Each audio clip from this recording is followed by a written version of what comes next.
हाँ जी, twelfth economics आपका जो टॉपिक चल रहा था, हम पढ़ रहे थे माइक्रो इकोनॉमिक्स के यूनिट इनकम एंड एम्प्लॉयमेंट। उसमें 7th चैप्टर जो आपका ADAS वाला है, उसमें हमने अभी तक एग्रीगेट डिमांड, उसके components, aggregate supply, consumption function, saving function और derivation of savings function from consumption function अभी तक कवर करा है। उसमें जो भी डाउट होगा आप बता देना, तो मे बी ऑनलाइन आप व्हाट्सएप पे पूछ लेना, अदरवाइज नेक्स्ट जैसे भी कल मौसम में भी बेटर होगा तो ऑफलाइन क्लास में पूछ लेना। अभी जो हमारा नेक्स्ट टॉपिक है दैट इज प्रोपेंसिटीज। ठीक है, प्रोनाउंसिएशन क्या है? प्रोपेंसिटी। अब प्रोपेंसिटी क्या होती है यार? एबिलिटी। लोग अपनी इनकम का कितना पैसा खर्चते हैं या कितना पैसा सेव करते हैं। हमारे पास हमारे सिलेबस में प्रोपेंसिटी टू कंज्यूम है, मतलब लोग जो है वो अपनी इनकम में से कितना पैसा खर्चते हैं, और प्रोपेंसिटी टू सेव है कि एक इकोनॉमी के लोग अपनी इनकम में से कितना पैसा बचा लेते हैं। ये एक इकोनॉमी के लिए बहुत मायने रखते हैं कि भाई कैसी इकोनॉमी है। जैसे मैं एग्जांपल से बात करूं, जो यूएसए की इकोनॉमी आपकी, अमेरिका वाली, वहाँ के लोगों की प्रोपेंसिटी टू कंज्यूम बहुत ज़्यादा है। वहाँ क्या कल्चर चलता है यार? क्योंकि डेवलप्ड नेशंस है, ऑलरेडी बहुत पैसे हैं, उनको भी ये चीज़ का, जो वहाँ के PR वाले परमानेंट रेजिडेंट्स हैं, जो अमेरिकन हैं, उनको इस चीज़ की एश्योरेंस है कि जो मर्जी हो जाए हम खाने पीने से तंग तो नहीं होंगे। तो ये बहुत डेवलप्ड नेशन है, तो वहाँ के लोगों की जो प्रोपेंसिटी टू कंज्यूम है वो बहुत ज़्यादा है। प्रोपेंसिटी को समझो लाइक एबिलिटी, जो वर्ड आपको फैंसी लग रहा है ना, प्रोपेंसिटी को समझो लाइक एबिलिटी, काबिलियत, कैपेबिलिटी। लोग अपनी इनकम का कितना पैसा खर्च करने की हैसियत रखते हैं, that is propensity to consume. और लोग अपनी इनकम का कितना पैसा जोड़ते हैं, कितनी एबिलिटी है उनकी जोड़ने की, कितनी हैसियत है पैसा बचाने की अपनी इनकम में से, वो प्रोपेंसिटी टू सेव है। तो अगर मैं एग्जांपल में बात करूं यूएसए की, यूएसए जैसी कंट्री के अंदर, यूएसए जैसी इकोनॉमी के अंदर लोगों की जैसे जो एवरेज प्रोपेंसिटी टू कंज्यूम होती है ना, वो बहुत ज़्यादा होती है। क्योंकि लोग, वहाँ के लोगों का क्या कल्चर चलता है यार? Monday, Tuesday, Wednesday, Thursday, Friday, 5 दिन काम करो। जितना आपने काम करा थर्सडे, आपका जो सैटरडे संडे वीकेंड बैठा, उसमें सारा पैसा फूक दो। वहाँ के लोगों का ये लाइफस्टाइल रहता है मेजॉरिटी, कि भाई 5 दिन मेहनत करो, अगले 2 दिन उस सारे पैसे को उड़ा दो। वो वहाँ के लोग सेविंग्स बहुत कम करते हैं, ठीक है, वो खर्चा करने में यकीन रखते हैं। इंडिया के केस में अलग चीज़ है, चाइना के केस में थोड़ा अलग है। हर इकोनॉमी में थोड़ा उसकी इकोनॉमिक कंडीशंस और लोगों के हिसाब से अलग अलग प्रोपेंसिटी टू कंज्यूम और अलग अलग प्रोपेंसिटी टू सेव होती है। अगर हम अपने सिलेबस की बात करें तो हम यहाँ पर पढ़ेंगे APC और MPC। क्या पढ़ेंगे? APC और MPC।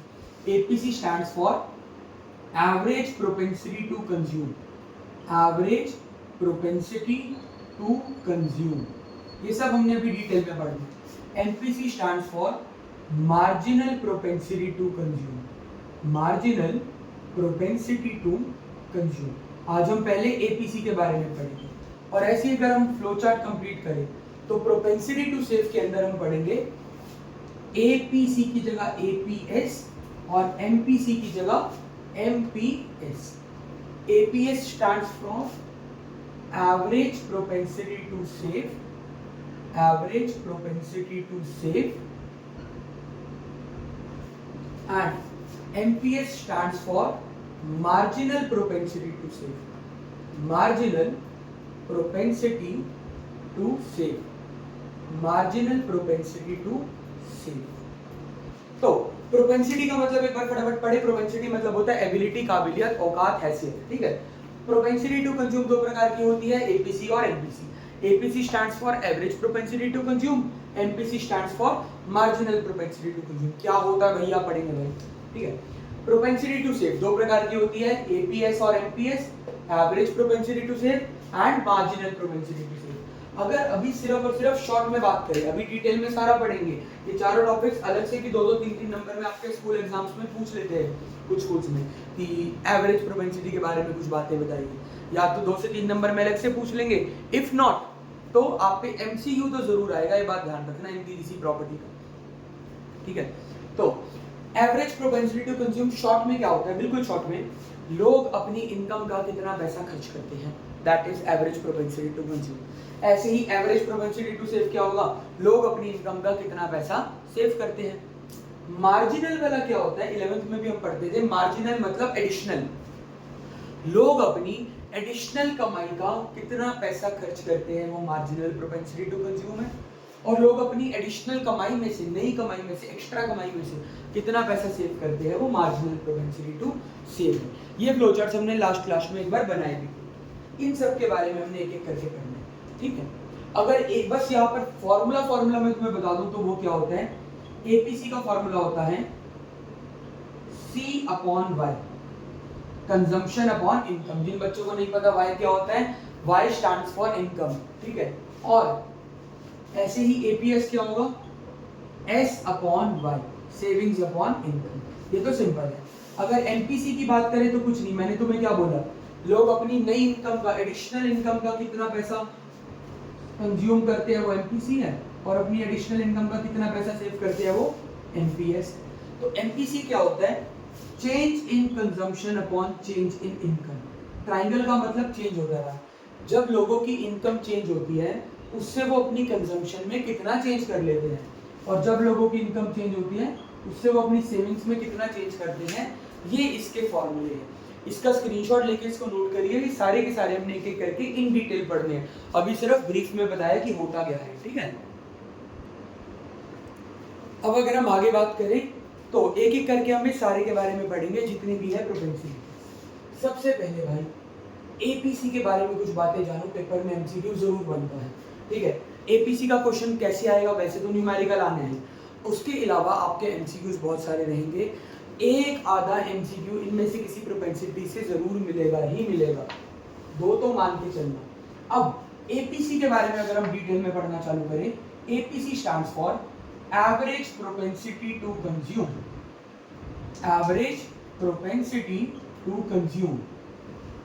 दोबारा जो बच्चे भूल गए, प्रोपेंसिटी का मतलब होता है एबिलिटी। इन शॉर्ट, आसान शब्दों में बोलूं, लोग अपनी इनकम का कितना पैसा खर्च करते हैं। फिर भी दो चार बेसिक बातें, सी का मतलब होगा यहाँ पर कंजम्पशन से, सी का मतलब होगा कंजम्पशन से, और वाई का मतलब होगा, जहाँ भी मैं फॉर्मूला लगाऊंगा, इनकम से, ठीक है। सी का मतलब होगा कंजम्पशन से और वाई का मतलब होगा इनकम से। आसान शब्दों में बोलूं, एवरेज प्रोपेंसिटी टू कंज्यूम का मतलब क्या है, लोग अपनी इनकम में से कितना खर्चा करते हैं। फॉर एग्जाम्पल, मान लो यार एक बंदे की इनकम, माइक्रो लेवल का एग्जांपल दे रहा हूँ समझने के लिए, पढ़ मैक्रो इकोनॉमिक्स नहीं है, लेकिन हम एग्जांपल माइक्रो लेवल का, एक अकेले व्यक्ति का, एक अकेले इंडिविजुअल का डिस्कस करेंगे इसको बेटर समझने के लिए। मान लो एक कोई इंसान है जिसकी इनकम 100 रुपए है और इसमें से वो 70 रुपए खर्च कर देता है, ठीक है। अब आप सोच रहे होगे मतलब 30 रुपए बचाते हैं, हाँ भाई ठीक है आएंगे।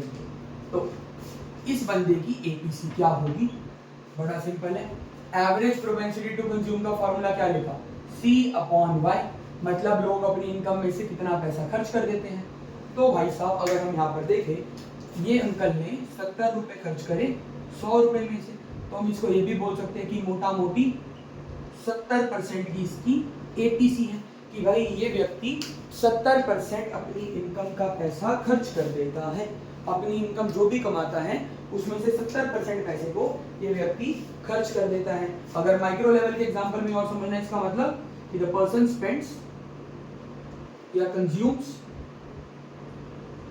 70% ऑफ हिज इनकम, कि भाई जो व्यक्ति है ये अपनी कमाई का 70% पैसा जो है उसको खर्च कर देता है, स्पेंड कर देता है, फिनिश कर देता है।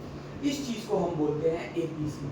अब लिखने का स्टाइल पेपर में न्यूमेरिकल में कैसे लिखेंगे, तो मान लो आप इसको 70% भी बोल सकते हो या फिर वही कन्वर्ट करके, ठीक है, 70/100 था ना, तो इसको आप 70% या 0.7 भी बोल सकते हो, ठीक है, परसेंटेज में या फिर पॉइंट्स जैसे बोल सकते। अब एक और एग्जांपल अगर यहाँ पर डिस्कस करें, मान लो भाई कोई और बंदा है, इनकी इनकम भी 100 रुपये है, लेकिन ये थोड़े समझदार है, सिर्फ उसमें से 50 का खर्चा करते हैं, तो इनकी एपीसी क्या होगी, एपीसी होता है C अपॉन वाई, तो दैट इज 50/100, मोटा मोटी 50%, कि भाई ये व्यक्ति अपनी इनकम का 50% पैसा खर्च करता है। इसमें कोई डाउट, फटाफट नोट करिए। अब आगे जो है भाई ये बहुत इंपॉर्टेंट है, इन ये जो पॉइंट्स अभी आप पढ़ोगे इसमें से पेपर में से कोई ना कोई आपका एजर्शन, रीजन, एमसीक्यू निकल के जरूर आएगा, ठीक है। कुछ खास बातें एपीसी के बारे में। एपीसी द्वारा, एपीसी क्या होता है, लोग अपनी इनकम का कितना पैसा खर्च करते हैं। अब एपीसी के बारे में कुछ खास पॉइंट्स पढ़ने हैं जिससे एमसीक्यूज वगैरह भी निकल के आते हैं। तो पहला पॉइंट या पहली प्रॉपर्टी कह लो, APC falls with the increase in income.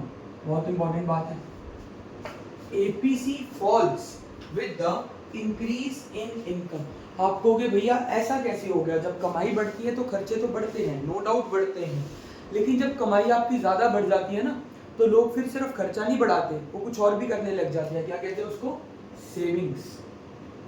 ठीक है, यहाँ से आपका एक क्वेश्चन पता है कैसा बन के आता है, यहाँ से एक आपका क्वेश्चन भी बनता है ऐसा सा इनडायरेक्ट क्वेश्चन कि rich people have lower APC than poor people. True या फॉल्स? अमीर लोगों की एवरेज प्रोपेंसिटी टू कंज्यूम गरीब लोगों से कम होती है। भाई बिल्कुल सच्ची बात है। एग्जाम्पल से समझो, नॉर्मली कोई चलते फिरते बंदे से पूछोगे ना सड़क पे लेमैन से, वो कहेगा कि नहीं ऐसा नहीं होता, अमीर का तो सब कुछ ज़्यादा, ऐसा कुछ नहीं है। सुनो, फॉर एग्जाम्पल अंबानी, ठीक है, they are earning hundreds crore every month, ठीक है, करोड़ों की गेम खेल रहे हैं वो लोग, Ambani, Adani, top business class. अब इधर उसको मैं कंपेयर करूँ एक नॉर्मल मिडिल क्लास बंदे से जिसकी सैलरी या फैमिली इनकम मंथ की 25,000 रुपये है। अगर हम उन दो केसेस को कंपेयर करते हैं, जो व्यक्ति, आप थोड़ा लोअर मिडिल क्लास कह लो उसको या पुअर क्लास में ही गिन लो, जो 25,000 रुपये कमा रहा है, ठीक है, आज की डेट में। अब जो व्यक्ति 25,000 रुपये कमा रहा है, आपको लगता है उसमें से ज़्यादा सेविंग्स कर पा रहा होगा? वो कम से कम ना अपनी इनकम का, उसका शायद 25,000 भी पूरा ना पड़ रहा हो सकता है वो कम से कम 90% पैसा अपना खर्च कर रहा हो, कुछ केस में 100%, और कुछ लोगों का 25,000 में भी काम ना चल रहा हो, आगे से उधार और पकड़ते हो या क्रेडिट कार्ड के ट्रैप में फंसे हुए हो। ऐसा सिनेरियो हो सकता है कि उनका अपनी इनकम में से जो खर्चा है वो बहुत ज़्यादा है। उसी केस में दूसरी तरफ अगर हम कंपेयर करें अंबानी फैमिली को या कोई बहुत रिच क्लास को, भाई उनकी हज़ारों करोड़ की इनकम है, हज़ारों करोड़ का खर्चा थोड़ी है यार, हज़ारों करोड़ का खर्चे। तुम कहोगे भाई नीता अंबानी तो 2.5 लाख के कप की चाय पीती है, वन टाइम इन्वेस्टमेंट है, there is a difference between income and wealth, ठीक है। तो आपको लगता है कि यार अगर मान लो फॉर एग्जांपल किसी महीने अंबानी ने, महीने का बोल रहा हूँ मैं, महीने का, किसी महीने अंबानी ने 100 करोड़ कमाए, तो तुम्हें क्या लगता है 90 करोड़ खर्च देगा उसमें से? पर पहली बात तो 100 करोड़ भी मैं कम ही बोल रहा हूँ।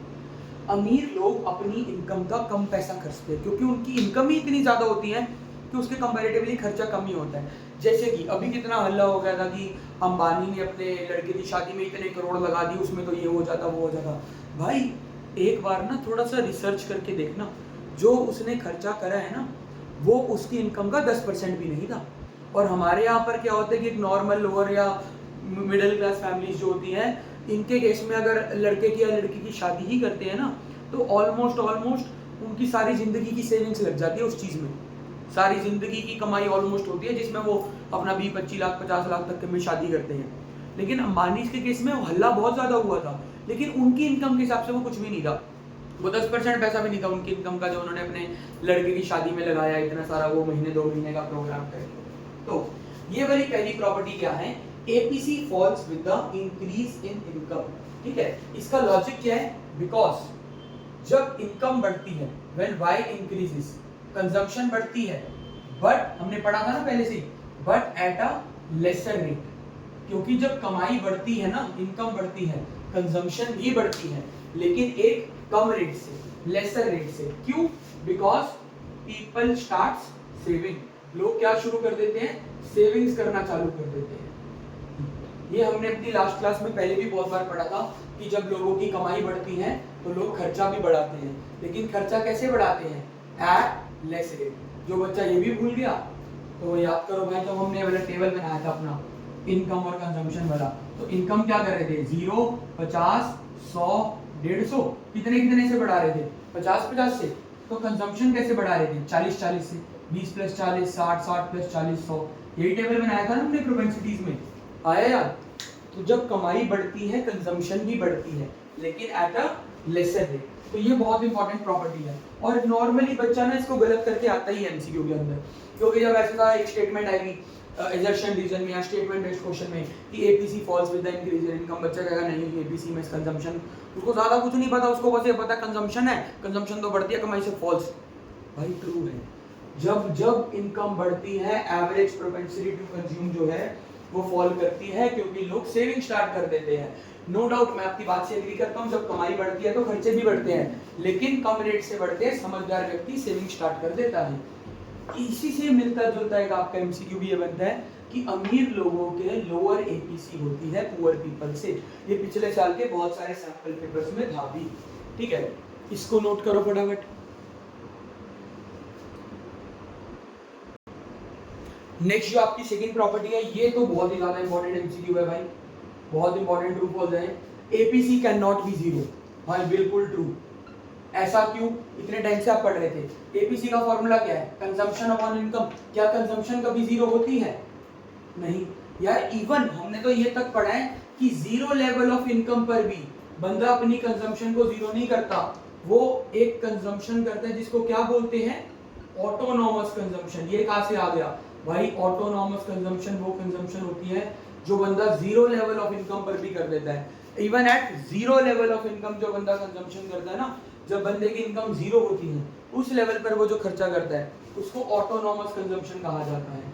तो यार कमाई जीरो होने पर भी ना लोग अपने खर्चे को जीरो नहीं करते, कहीं से उधार मांग के, डिस सेविंग करके, पुरानी सेविंग्स खा के, लोन लेके, जैसे मर्जी वो कहीं ना कहीं से कंजम्पशन करते हैं जीने मरने के लिए। तो एपीसी कभी भी जीरो नहीं हो सकता। सिंपल सा लॉजिक है, क्यों? बिकॉज कंजम्पशन कभी जीरो नहीं हो सकती भाई, नॉर्मल सी बात है। एपीसी का फॉर्मूला क्या है? Consumption upon income. APC zero तो तब होगा ना भाई जब ये वाली वैल्यू जीरो होगी, और हमें पता है कंजम्पशन तो कभी जीरो होती नहीं है, कंजम्पशन तो कुछ ना कुछ होगी। तो एपीसी कभी जीरो नहीं हो सकता because consumption can never be zero. कुछ ना कुछ खर्चा तो जीने मरने के लिए करना ही पड़ेगा। सेकंड पॉइंट नोट करो फटाफट। अगले 3 पॉइंट भाई एक जैसे है, और ध्यान से देखना। Next 3 points are similar. अब एक बारी जो बच्चे भूल गए हैं, जो बच्चे video he for the first time देख रहे हैं, जिन्होंने इस चैप्टर के बारे में कुछ नहीं सुना, तो वो ध्यान रखना। हमने एक टेबल पढ़ना चालू करा था यार इस टेबल में, ठीक है? Income 0, income 50, income 100, income 150। क्या थी इनकम के टेबल की ट्रिक? 0 से शुरू करो और 50 50 50 50 बढ़ाते जाओ। कंजम्पशन की क्या थी? 40 40 बढ़ाओ, वही एट अ लेसर रेट। और कंजम्पशन 0 से शुरू नहीं करी थी, अभी अभी पढ़ा था कि जीरो लेवल ऑफ इनकम पर कंजम्पशन जीरो नहीं होता। 20 20 प्लस 40 60, 60 प्लस 40 100, 100 प्लस 40 140। और जब भी हमने अभी टेबल बनाया अपने कंजम्पशन फंक्शन में, सेविंग्स फंक्शन में, हमने पढ़ा था भाई ये वाला जो पॉइंट होता है, जब कमाई और खर्चे बराबर होते हैं, इसको क्या बोलते हैं? Break even point. Break even point क्या होता है? जब किसी की कमाई और खर्चे बराबर होते हैं, कमाई और खर्चा बराबर होता है, उस पॉइंट को क्या बोलते हैं हम?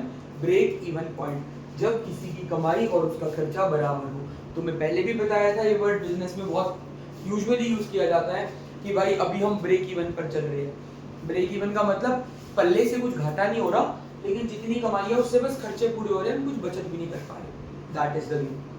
तो थर्ड पॉइंट भाई बहुत इंपॉर्टेंट ये है, APC is equal to 1 at break even point. Break even point जो होता है उस पर एपीसी 1 होता है। अगेन ट्रू, बिल्कुल सही बात है। वजह बेसिक मैथ्स लगा लो। ब्रेक इवन पॉइंट क्या होता है? बीईपी। बीईपी क्या होता है?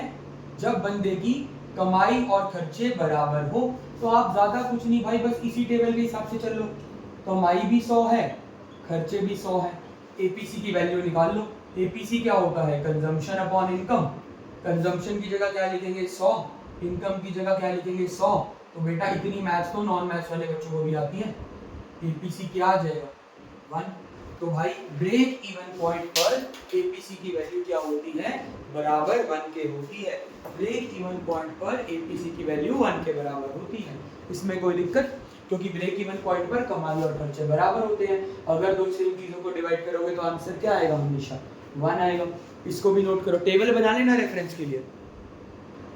फोर्थ प्रॉपर्टी, बस 5 प्रॉपर्टीज हमने पढ़नी है। Fourth property, break even point से पहले ऊपर ब्रेक इवन पॉइंट से पहले एपीसी इज मोर देन 1। अभी प्रूफ करा देते हैं, बेसिक मैथ्स है।